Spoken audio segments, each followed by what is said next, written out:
Karen, tell me about your son Alexander's death. Alexander Jench, my only child, died at 27 years old. He had served in the C organization of the church for 16 years. And he died of methadone and pneumonia.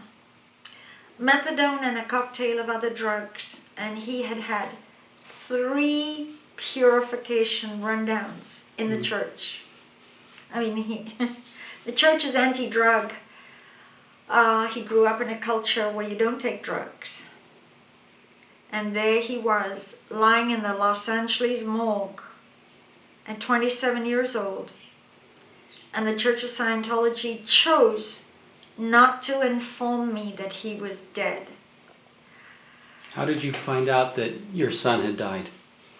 I got a Facebook private message from a stranger. And it said, "I hope you know that Alexander's dead."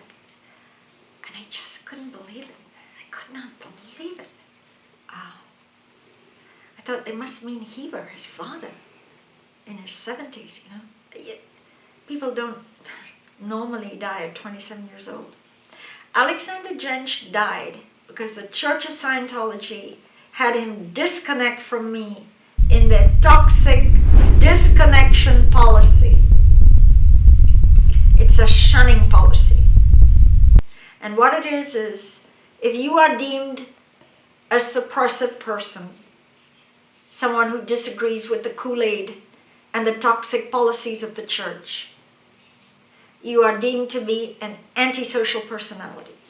How did Alexander disconnect from you? What happened? Well, I found out and got wise to a lot of church atrocities. And I started posting on the internet anonymously. My screen name was War and Peace. I gave a lot of clues as to who I was. I mean, being on the ship with Hubbard, I told very few people could be who I was. I gave a lot of clues. OSA found out who I was and created some hate websites on me.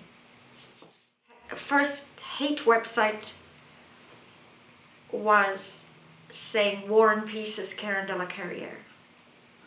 And Alexander Jench, this crossed the line with me. Alexander Jench picked up the phone and said, "Mom, come and look at this site called War and Peace." And I could hear Osa in the background, hear all these voices. He says, "Mom, they're telling me that you are attacking the church." And I said, "Alexander, if you want to play this OSA game, I'm going to disinherit you."